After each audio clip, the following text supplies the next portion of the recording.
muna tayo. Sumakap na mag-isip muna tayo.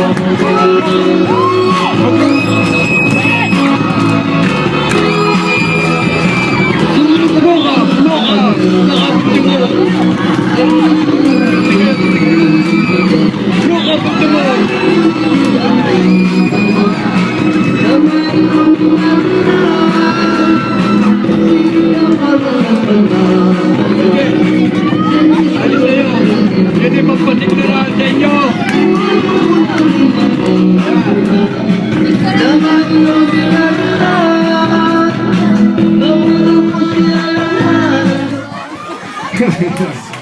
Magandang gabi sa inyong lahat. At ako'y natutuwa siguro sa gabing ito ay maaaring masabi na namin na siguro yung biglang-bigla ang kislat ng buwan kumilos ngayon na nakikita na namin ang liwanag yata sa pagtanggap nyo ito sa gabing ito. Magandang gabi sa inyo at kinukumusta ko. Magandang gabi sa inyo lahat dyan. Sa napakaraan niya ha. Hindi ko na kayo isa-isa kilala nyo na naman ako. At yung nandito sa likod, ayan napakarami pa rin itong nakikinig sa likod. At dyan sa harap dyan, wala na akong babanggitin sa inyong pangalan. Dahil ako'y kilala nyo na naman na pagkatanggap nyo kanina sa amin dito. No kami maggala. Kaya kami sobrang nasisiyahan. Dahil yung pagtanggap na, ilangan niyo yan, baka kayo madali naman dyan sa likod, sa dami ng tao na ito. Siguro, maaaring sa pagkakataong ito, sasabihin ko na, ako, si Dama Ilomina Rosal.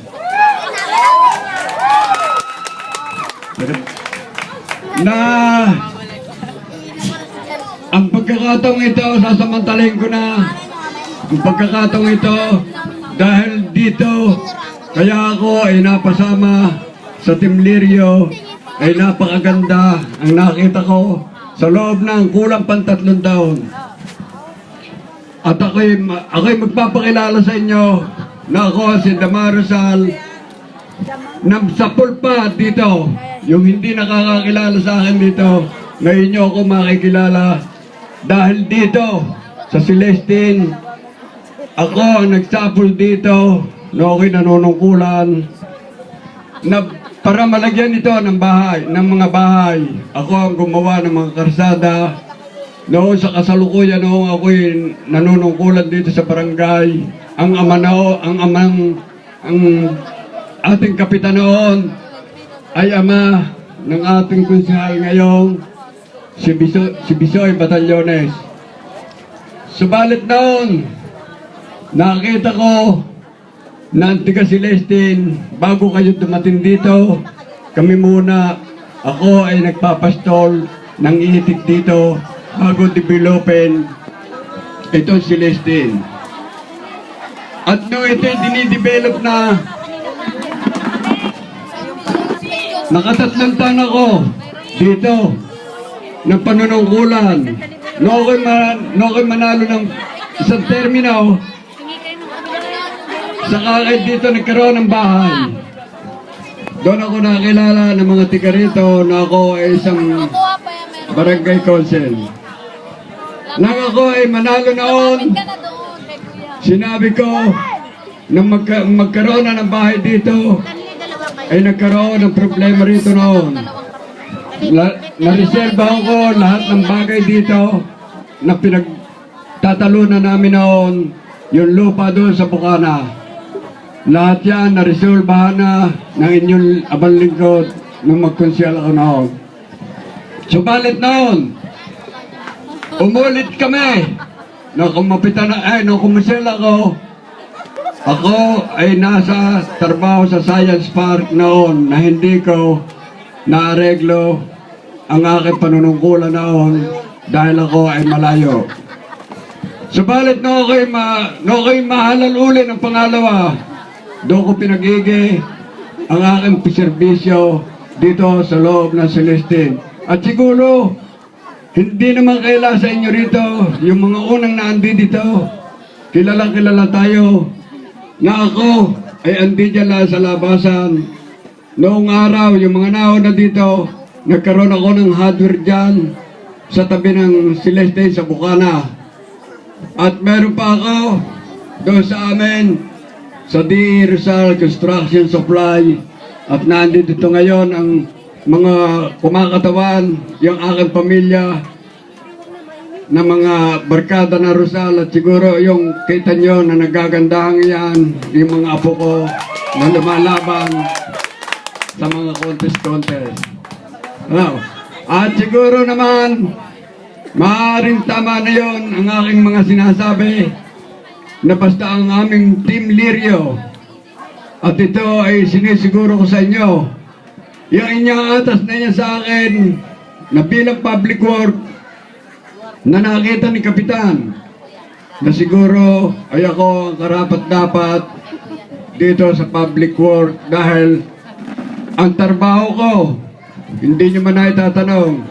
O hindi dyan yung mga kontraktor na kilala ko. Naggawa ko dito. Ako kontraktor sa Landeb sa 7. At sumusunod yan, yun sa Southville, kami rin ang mga nag-umpisa niyan. At nung kami makatapos niyan, sumunod, ito mga karsada, noong kami ay nanunungkulan.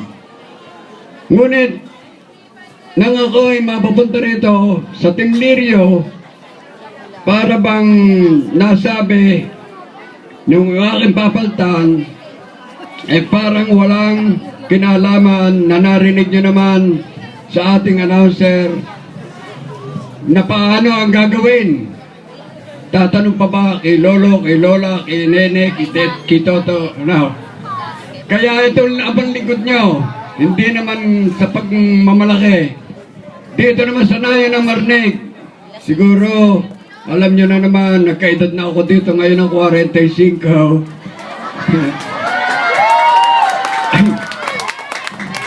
Hindi, meron pang plus yun. Ngayon, ang sinasabi ko, doon sa aking sa aking edad na yon, ako ay antimano ay nagtrabaho na dito sa Nayo ng Marnig. Wala naman ako masamang nagawa.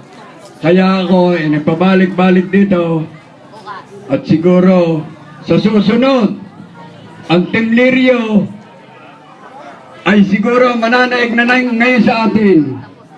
At ako hindi na makahabaan at dyan yung maririnig na lahat sa ating kapitan. Limi-limihin nyo lang na talagang kung ano ang sinabi ni Kapitan ay siguradong isisiguro ko sa inyo. Yun ang sigurado. Yung mga sinasabi ng mga paghahabol-habol na ganon ang magpapaliwanag na sa atin siguro ang ating butihing Kapitan. At umasa kayo, siguro tayo mga tiga-Celeste na magkabuklod-buklod sa 28 nitong Oktubre. At ako'y magpapasalamat sa inyo at hinihiling ko lang sa inyo magmula sa Kapitan hanggang sa aking mga sa aming kagawad, kinabukasan, bumoto na kayo at sigurado panalo na tayo. Sige natin, siguro nyo ba? Sige, maraming salamat sa inyo at siguro sa susunod na mga araw, meron pa tayo.